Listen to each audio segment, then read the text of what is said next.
সম্মানিত সুধী, আসসালামু আলাইকুম। আশা করি আপনারা সকলে ভালো আছেন। দেশের চলমান রাজনৈতিক পরিস্থিতি, রাজনীতির মাঠে যে উত্তেজনা এবং আমাদের বাংলাদেশের জনগণের যে চাহিদা, সেই চাহিদা অনুসারে যে বর্তমান বাংলাদেশ এবং আগামীর বাংলাদেশ, এর মধ্যবর্তী কেমন ভবিষ্যৎ আমাদের জন্য অপেক্ষা করছে, কি মনে করেন আপনারা? বাংলাদেশ কি তাহলে ত্রিবেণীর ঘাটে? আমার সম্ভাব্য ধারণা অনুসারে বাংলাদেশের জন্য যে তিনটি সম্ভাব্য পরিস্থিতি উৎপন্ন হতে পারে তার একটি ধারণা আজকে আমি উপস্থাপন করতে যাচ্ছি। যদি ডক্টর মোহাম্মদ ইউনূসের অন্তর্বর্তীকালীন সরকার ফেব্রুয়ারিতে ইলেকশন দেয় তাহলে কেমন বাংলাদেশ আমাদের জন্য অপেক্ষা করছে। আর যদি এই অন্তর্বর্তীকালীন সরকার ফেব্রুয়ারিতে ইলেকশন না দেয় এবং এনসিপির চাওয়া অনুসারে যদি গণপরিষদ নির্বাচন করতে চায়, যদি ঘোষণাপত্র, জুলাই সনদ এবং সংবিধানকে যদি পুনর্লেখন করতে চায়, তাহলে বাংলাদেশের ভবিষ্যৎ গতিপথ যাবে একদিকে। আর যদি অন্তর্ভুক্তিমূলক নির্বাচনের নামে আওয়ামী লীগ কোনো কারণে নির্বাচনে অংশগ্রহণ করে, তাহলে তার গতিপথ হবে আরেক রকম। সুতরাং সবচাইতে সম্ভাব্য কোন পথটি ঘটতে চলেছে বাংলাদেশের ললাটে, আপনারা কি মনে করেন? আসুন আমরা ধারণা করি। প্রথমে যে বিষয়টি আমরা বলেছিলাম, যদি ফেব্রুয়ারিতে নির্বাচন হয় তাহলে বাংলাদেশ একরকম ভবিষ্যতের দিকে যাবে। আসুন আমরা একটু চিন্তা করি, যদি ফেব্রুয়ারিতে ইলেকশন হয় তাহলে কোন কোন দল সেখানে পার্টিসিপেট করতে পারে? সেই ইলেকশন কি প্রপোর্শনাল ইলেকশন হবে, নাকি গতানুগতিক যে ইলেকশন আমরা বিগত স্বাধীনতার পর থেকে দেখে এসেছি সেই রকম ইলেকশন হবে? আমরা এখনও নিশ্চিতভাবে জানি না যে বাংলাদেশে যে আগামী ফেব্রুয়ারিতে যে ইলেকশনটা হবে সেটা কোন পদ্ধতিতে হবে। সেটা হয়তো জুলাই সনদে লিপিবদ্ধ থাকবে, আর সেই জুলাই সনদ কবে ঘোষণা হবে তাও আমরা জানি না। সুতরাং ধরে নিলাম যে পিআর পদ্ধতিতে আগামীর নির্বাচন, ফেব্রুয়ারির নির্বাচন হচ্ছে না, যেহেতু বিএনপি পিআর পদ্ধতি চায় না। যেহেতু বিএনপি চায় না, সুতরাং বিএনপির না চাওয়া কোনো জিনিসই বাস্তবায়ন হচ্ছে না অন্তর্বর্তীকালীন সরকারের এই সকল সংস্কার ব্যবস্থাপনার মধ্যে। সুতরাং বিএনপি যা চাইবে তেমনটাই হবে। যদি সেই গতানুগতিক নির্বাচন হয় তাহলে নিঃসন্দেহে সংখ্যাগরিষ্ঠ বিজয় নিয়ে বিএনপি সরকার গঠন করবে এবং সেখানে বিরোধী দল হিসেবে জামাত বা জামাতের সাথে যারা জোট তারা হয়তো বিরোধী দলের শক্তি হিসেবে প্রতিষ্ঠিত হবে এবং সেখানে জামাতের সাথে হয়তো এনসিপিও জোট হয়ে যেতে পারে। তাছাড়া অন্যান্য যে রাজনৈতিক দল রয়েছে, জাতীয় পার্টি বা অন্যান্য ছোট নিবন্ধিত দলগুলো, তারা হয়তো কিছুটা দুই একটা করে সিট বা দুইটা চারটা করে সিট পেলেও পেতে পারে। সেটা নির্ভর করবে বিএনপির করুণা বা দয়ার উপরে। আর যদি সেই ফেব্রুয়ারি ইলেকশনেও অন্তর্ভুক্তিমূলক ইলেকশনের নাম দিয়ে যদি আওয়ামী লীগকে অংশগ্রহণ করার সুযোগ দেওয়া হয় বা রিফাইন আওয়ামী লীগ যদি এর মাঝখানে তৈরি করার সুযোগ দেওয়া হয়, তাহলে সেই ইলেকশনে বিএনপি সংখ্যাগরিষ্ঠতায় পেয়ে সংসদ গঠন করবে, সরকার গঠন করবে এবং সেক্ষেত্রে আওয়ামী লীগ হতে পারে সম্ভাব্য বিরোধী দল এবং সেক্ষেত্রে জামাতের কিছু সিট থাকতে পারে, জাতীয় পার্টিরও কিছু সিট থাকতে পারে এবং ছোটো মোটো কিছু রাজনৈতিক দলের দুই একটা করে সিট থাকার সম্ভাবনা রয়েছে। এবং এনসিপি যদি জামাতের সাথে জোট করে তাহলে তারা হয়তো দুই একটা সিট বা দুইটা চারটা সিট পাইতে পারে বা দুইটা পাঁচটা সিটও পাইতে পারে। কিন্তু জামাত ছাড়া এনসিপির সাথে হয়তো অন্য কেউ জোট করতে চাইবে না, বা এক্সট্রিম যারা ইসলামিক রাজনৈতিক দল আছে বা যেমন সেটা চরমনাই হতে পারে ইসলামিক আন্দোলন, তারা হয়তো যদি এনসিপি জামাত সহকারে একটা জোট হয় তাহলে হয়তো বিশেষ করে এনসিপি কিছু চারটা পাঁচটা সিট পেলেও পেতে পারে। আর দ্বিতীয় যে বিষয়টি সেটা হচ্ছে যে জামাত যে মেটিকুলাস ডিজাইনের নাম দিয়ে এই জুলাই আগস্টের আন্দোলনকে প্রতিষ্ঠিত করেছে বা সফল করেছে, সেই জুলাই আগস্টের আন্দোলনে তাদের মূল উদ্দেশ্য ছিল যে রাষ্ট্র ক্ষমতাকে নিজেদের নিয়ন্ত্রণে রাখা এবং তারা তাদের সর্বোত্তম চেষ্টাটুকু করেছে এই অন্তর্বর্তীকালীন সরকারের মধ্যে যে রাষ্ট্রীয় ক্ষমতাটা তাদের কুক্ষিগত করে রাখার জন্য। কিন্তু বিএনপির কৌশলগত কারণে এবং বিএনপির রাজনৈতিক দূরদর্শিতার কারণে তারা হয়তো পরিপূর্ণভাবে সফল হতে পারেনি এবং তারা চেয়েছিল সংবিধান বাতিল করে নতুন সংবিধান রচনা করতে, মুজিববাদের চূড়ান্ত কবরস্থ করার জন্য এবং এনসিপি যা যা বলে জামাত তাই তাই চেয়েছিল এনসিপির মাধ্যমে, যেটা ছিল তাদের মেটিকুলাস ডিজাইন, যেটা তাদের একটা অনেক দিনের পরিশ্রমের ফসল।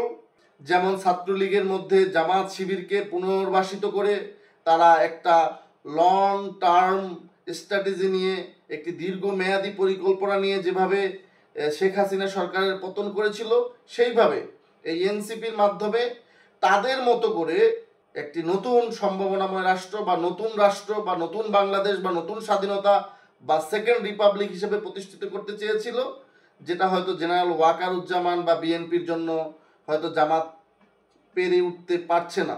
আর বাংলাদেশের অধিকাংশ জনগণ যেহেতু বাংলাদেশের স্বাধীনতা সার্বভৌমত্বের উপরে বিশ্বাস করে, বাংলাদেশের স্বাধীনতাকে বিশ্বাস করে, লালন করে এবং তারা একাত্তরের চেতনাকে দৃঢ়ভাবে ধারণ করে, সেহেতু তাদের এই এজেন্ডা অনেকাংশেই বাস্তবায়ন হওয়ার কোনো সম্ভাবনা নাই। সেক্ষেত্রে এটা হবারই ছিল। আর তৃতীয়ত যে বিষয়টি, সেটা হচ্ছে বাংলাদেশের সাধারণ মানুষের যে কাঙ্ক্ষিত সংস্কার, যে কল্যাণ রাষ্ট্রের স্বপ্ন তারা দেখেছিল, যে কল্যাণ রাষ্ট্রের স্বপ্ন স্বাধীনতার পর থেকে আজ অবধি বাংলাদেশের সাধারণ মানুষের হৃদয়ে লালিত, সেই কল্যাণ রাষ্ট্র তৈরি হবার সম্ভাবনা কতটুকু রয়েছে, সেটা হচ্ছে আমাদের 3 নম্বর বাংলাদেশের গতিপথ হিসেবে আলোচ্য বিষয়। যদি প্রথমের বিষয়টা ধরি, যদি ফেব্রুয়ারিতে ইলেকশন হয় তাহলে বিএনপি নিশ্চিত ক্ষমতায় আসবে, সেখানে জামাতের অংশীদারিত্ব থাকবে রাষ্ট্র ক্ষমতায়। সেখানে যদি অন্তর্ভুক্তিমূলক ইলেকশনের নাম দিয়ে যদি রিফাইন আওয়ামী লীগ বা আওয়ামী লীগ কোনো অংশ প্রবেশ করতে পারে বা স্বতন্ত্র হিসেবে প্রবেশ করতে পারে, সেক্ষেত্রে আওয়ামী লীগের কিঞ্চিত কিছু অংশ থাকলেও থাকতে পারে, বা নতুন অনিবন্ধিত রাজনৈতিক দলগুলোর কিছু অংশ থাকলেও থাকতে পারে, সেটা আসলে ছিটে ফোটা নামমাত্র। আর যদি এই জামাতের মেটিকুলাস ডিজাইন, যেটা গণ অভ্যুত্থানের মূল প্রতিপাদ্য বিষয় ছিল, যে 71কে ছুঁড়ে ফেলে দিতে হবে, সংবিধানকে ছুঁড়ে ফেলে দিতে হবে, মুজিববাদের চূড়ান্ত কবরস্থ করতে হবে এবং নতুন সংবিধান লিপিবদ্ধ করা হবে, নতুন রিপাবলিক ঘোষণা করা হবে, বাংলাদেশকে নতুন নামে আখ্যায়িত করতে হবে, জাতীয় সঙ্গীত ছিঁড়ে ফেলে দিতে হবে, হোয়াট এভার, এই জাতীয় যে বিষয়গুলো ছিল, যেটা অনেকাংশে এখন শিথিল অবস্থায় রয়েছে, এটা ছিল যাদের একটা বিশেষ এজেন্ডা, সেটা অনেকটাই সফল হয়নি।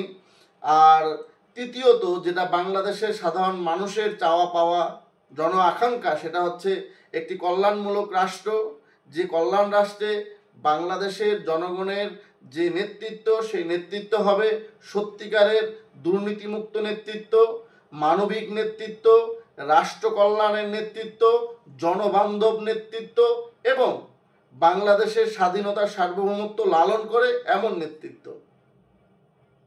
তাহলে সম্ভাব্য 3টি রাস্তা বাংলাদেশের জন্য অপেক্ষা করছে। একটা হচ্ছে ফেব্রুয়ারি ইলেকশন, আর যদি ফেব্রুয়ারি ইলেকশন হয়ে যায়, এই যদুমধু ইলেকশন যদি ডক্টর মোহাম্মদ ইউনূস দিয়ে দেয়, তাহলে নিশ্চিত বিএনপি সংখ্যাগরিষ্ঠতা নিয়ে ক্ষমতায় চলে আসবে এবং জামাত বিরোধী দল হবে। এবং যদি এই জুলাই আগস্টের যে ঘোষণাপত্র নিয়ে এখন এনসিপি সম্পূর্ণরূপে এই অন্তর্বর্তীকালীন সরকারের বিরোধিতা করছে, সেই বিরোধিতাকে যদি তারা চূড়ান্তভাবে আন্দোলনের দিকে নিয়ে যায়, আবার যদি জামাত শিবিরের সে আন্দোলন বা যদি সেই আন্দোলনের দিকে আবার যায়, তাহলে দেশে একটা অস্থিতিশীল পরিস্থিতি, এবং সেই অস্থিতিশীল পরিস্থিতির মধ্যে সেনাবাহিনী ক্ষমতা নিয়ে নিতে পারে, বা ডক্টর অফ নেসেসিটি মানে জরুরি অবস্থা ঘোষণা করে আবার নতুন সরকার গঠন হতে পারে। এবং সেই নতুন সরকার গঠন হলে বাংলাদেশে আবার কত বছরের জন্য ঝুলে যাবে সেই ইলেকশনের কথা। দেশের মধ্যে চাঁদাবাজি, সন্ত্রাস, মাদক, দেশের মধ্যে এই দুর্নীতি, টাকা পাচার, পাথর চুরি, পাহাড় চুরি, পুকুর চুরি, পানি চুরি, বালু চুরি থেকে শুরু করে সব রকমের চোরদেরকে ধরা হবে না ধরা হবে না, সেটা সেই সরকার কেমন হবে কেউ জানে না। আর্মি সেই সরকারের পিছনে কতটা ভয়ঙ্কর রূপ ধারণ করবে, আর্মি কতটা হিংস্রভাবে বাংলাদেশের এই সকল দুর্নীতিবাজদের উপরে চড়াও হবে, বাংলাদেশের মানুষ আদৌ নিঃশ্বাস নেওয়ার শব্দটুকুও করতে পারবে কিনা তা নিয়ে যথেষ্ট সন্দেহ রয়েছে। সুতরাং এই চতুর্মুখী পরিস্থিতির মধ্য থেকে আমরা সম্ভাব্য কোন পরিস্থিতি আগামীতে ঘটতে যাচ্ছে বলে আপনারা মনে করেন? বাংলাদেশের জন আকাঙ্ক্ষা পূরণের জন্য যে নেতৃত্ব দরকার, সেই নেতৃত্বকে যদি প্রতিষ্ঠিত করতে হয়, তাহলে বাংলাদেশে যে সকল সৎ, যোগ্য, মানবিক নেতৃত্ব আছে, তাদেরকে নেতৃত্বে সামনে নিয়ে আসতে হবে।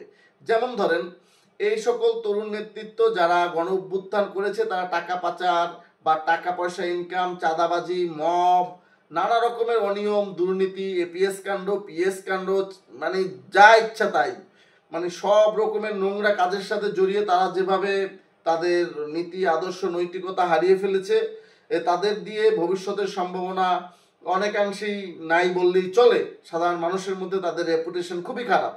কিন্তু আগামীর বাংলাদেশ, সত্যিকার একটি কল্যাণ রাষ্ট্রের জন্য যে বাংলাদেশ দরকার, বা সত্যিকারের কল্যাণ রাষ্ট্রের জন্য যে নেতৃত্বের দরকার, সেই নেতৃত্বকে সৃষ্টি করার জন্য, সেই নেতৃত্বকে সৃজন করার জন্য বাংলাদেশে উদয়মান নেতৃত্বকে পৃষ্ঠপোষকতা করতে হবে। এখন পৃষ্ঠপোষকতার কথা আসলে কিংস পার্টির কথা আসে, কিন্তু পৃষ্ঠপোষকতা বলতে বোঝানো হয়েছে সৎ কাজে উৎসাহ এবং অসৎ কাজে বাধা নিষেধ। সুতরাং যে সকল নেতারা বা তরুণরা যারা দেশকে ভালোবাসে, দেশের স্বাধীনতা সার্বভৌমত্বকে লালন করে, দেশ ও মাটিকে ভালোবাসে, সাধারণ মানুষের কষ্টকে অনুভব করে, তাদের দুঃখ দুর্দশা লাঘব করতে চায়, বাংলাদেশকে একটি সুন্দর বাংলাদেশ হিসেবে গঠন করতে চায়, তারা যারা এই নেতৃত্বে আসতে চায় তাদেরকে উৎসাহ দিতে হবে, তাদেরকে সহায়তা করতে হবে।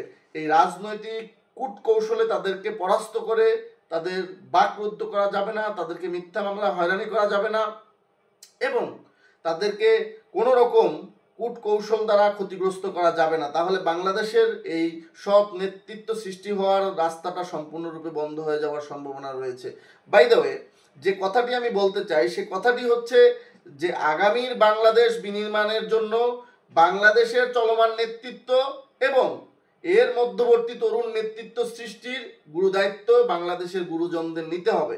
আর বাংলাদেশের গুরুজনরা যদি এই দায়িত্ব না নিয়ে নিজেদের ক্ষমতাকে কুক্ষিগত করে রাখার জন্য যদি কোনো পায়তারা করে, যদি সেই চেষ্টা চালাতে চায়, যদি আমির হোসেন আমুর মতো মৃত্যুর আগ পর্যন্ত নিজের গদিতে বসে থাকতে চায়, যদি ডক্টর মোহাম্মদ ইউনূসের মতো জীবনের শেষ মুহূর্ত পর্যন্ত ক্ষমতায় থাকতে চায়, তাহলে এই আশা, এই স্বপ্ন কোনোদিন বাস্তবায়ন হবে না, হবে না, হবে না।